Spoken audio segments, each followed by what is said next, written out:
नमस्कार साथियों, कैसे हैं आप सब। स्वागत है आप सभी का आपके अपने online YouTube channel UPP source में। मैं आपका अपना साथी रवि कुमार आप सभी ऑनलाइन प्रिपरेशन करने वाले सभी साथियों का स्वागत करता हूं। साथियों, आज की वीडियो में हम बात करने वाले हैं सीआईएसएफ भर्ती सीआईएसएफ एचसीएम भर्ती 2019 के बारे में।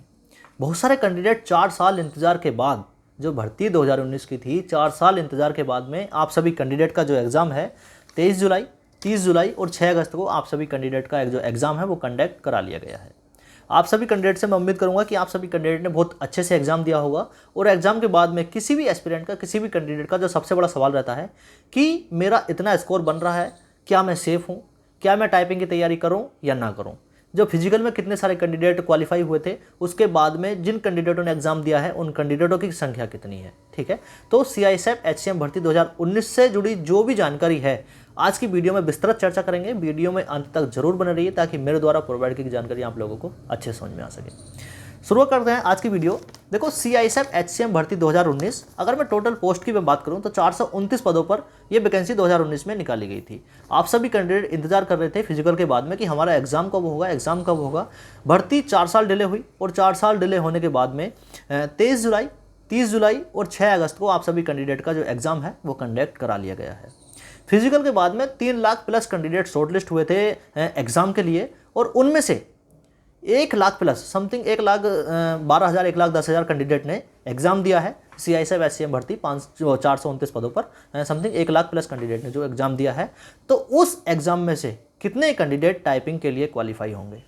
बहुत सारे कैंडिडेट टाइपिंग क्वालिफाई नहीं कर पाते हैं, उनसे मैं रिक्वेस्ट करूंगा आप अपनी टाइपिंग की तैयारी स्टार्ट कर दीजिए, क्योंकि भर्ती बेशक 4 साल डिले हो गई है, लेकिन अब जो भर्ती का प्रोसेस है वो ऐसी संभावना जताई जा रही है कि वैकेंसी का प्रोसेस बहुत जल्दी स्टार्ट होने वाला है, बहुत अच्छे से स्टार्ट होने वाला है, क्योंकि आपका एग्जाम हो चुका है और एग्जाम के बाद में आप सभी कैंडिडेट इंतजार कर रहे हैं कि हमारी आंसर की कब आएगी, ठीक है। तो सीआईएसएफ एचसीएम भर्ती 2019 की आंसर की अगर मैं बात करूं तो 15 अगस्त के बाद और 20 अगस्त के आसपास आप सभी कैंडिडेट की आंसर की आने की पूरी संभावनाएं हैं। बहुत सारे कैंडिडेट जब एग्जाम हॉल से निकले तो उनको पता लगा कि मेरे इतने नंबर बन रहे हैं, क्या मैं सेफ हूँ नहीं हूँ, और एग्जाम के बाद में जैसे ही घर पहुँचे तो उन्होंने देखा कि मेरे नंबर कहीं ना कहीं कम हो गए हैं, ठीक है। तो बिल्कुल भी परेशान ना हो, आंसर की आएगी, आंसर की का इंतजार करें और आंसर की जो ऑफिशियल आंसर की आएगी उसके बाद में आप अपना स्कोर बताएंगे और स्कोर बताने के बाद में आप सभी कैंडिडेट जानेंगे कि आपका स्कोर सेफ है या नहीं है। लेकिन थोड़ा सा सेफ स्कोर के बारे में आज भी हम थोड़ी सी चर्चा करेंगे, क्योंकि आप सभी कैंडिडेट को बहुत जल्दी टाइपिंग की तैयारी स्टार्ट करनी है। अगर आपने टाइपिंग की तैयारी नहीं की तो आपने कितने भी अच्छे से अगर एग्जाम दिया हो तो आप क्वालिफाई नहीं कर पाएंगे सीआईएसएफ एचसीएम भर्ती 2023 में, सॉरी 2019 में। 2023 में तो आप सभी कैंडिडेट का एग्जाम हुआ है, ठीक है। तो हम बात कर रहे थे 1 लाख प्लस कैंडिडेट ने एग्जाम दिया है, नॉर्मलाइजेशन होगा या नहीं होगा। देखो 3 दिन 23 अगस्त, 23 जुलाई, 30 जुलाई और 6 अगस्त को आप सभी कैंडिडेट का एग्जाम हुआ है। जब अलग अलग डे में, जब मल्टीपल डे में आपका एग्जाम हुआ है तो आपका नॉर्मलाइजेशन होना जायज़ सी बात है। तो नॉर्मलाइजेशन में आप किसी कैंडिडेट के अंक बढ़ेंगे, किसी कैंडिडेट के अंक कम भी होंगे, ठीक है। टाइपिंग की मैं बात कर लेता हूँ तो देखो 10 से 12%, कम से कम 10% और मैक्सिमम 12% कैंडिडेट टाइपिंग के लिए क्वालिफाई होंगे अकॉर्डिंग टू वैकेंसी। अगर मैं बात कर लेता हूँ 429 वैकेंसी हैं तो समथिंग 4500 के आसपास, 4000 से 4500 के आसपास जो कैंडिडेट हैं वो टाइपिंग के लिए क्वालिफाई होने वाले हैं। सिलेक्शन 429 का ही होगा, लेकिन टाइपिंग के लिए 4000 और से 4500 के बीच में कैंडिडेट क्वालिफाई होंगे। तो आप सभी कैंडिडेट जिनका स्कोर ठीक है वो सभी कैंडिडेट अपनी टाइपिंग की तैयारी स्टार्ट कर दें, ताकि आने वाले समय में जो सिलेक्शन प्रोसेस की आगे की प्रक्रिया है उनमें आपको किसी प्रकार की कोई दिक्कत ना हो, ठीक है। कितने नंबर पर टाइपिंग का कॉल आ सकता है। बहुत सारे कैंडिडेट का ये भी सवाल है कि हमारा एग्जाम अब हो चुका है तो कितने नंबर हमारे रहें कि हमारा जो टाइपिंग का कॉल उतने पर आ जाए, ठीक है।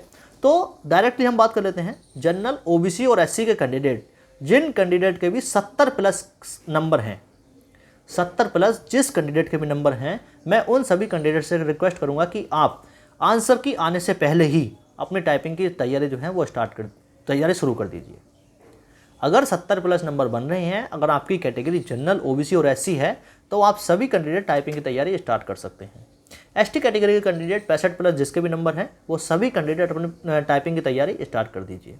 टाइपिंग कोई आसान नहीं होती है, आपको टाइपिंग बहुत अच्छे से सीखनी पड़ेगी, करनी पड़ेगी। उसमें गलतियां जो होती है टाइपिंग में, उसमें सुधार करते हुए आपको आगे बढ़ना पड़ेगा। थोड़ी सी आगे बात कर लेते हैं।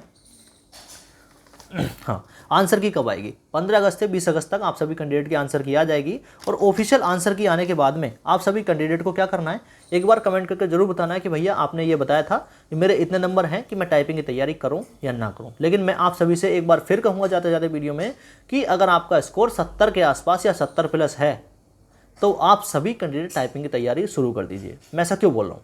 देखो, बहुत सारे कैंडिडेट के 80 अंक भी होंगे, 85 भी होंगे, 86, 87, मतलब 90 डाउन सभी कैंडिडेट के नंबर में अगर मान भी लूँ तो वो सभी कैंडिडेट क्या टाइपिंग की तैयारी करने के बाद में टाइपिंग अच्छे से क्वालिफाई कर पाएंगे या कर पाएंगे या नहीं कर पाएंगे?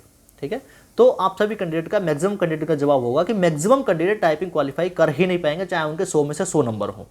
ठीक है, तो मैं 70 प्लस इसीलिए बोल रहा हूँ।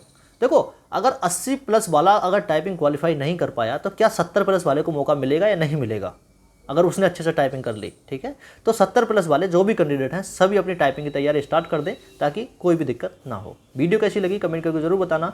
Thanks for watching. जय हिंद, जय हिंद।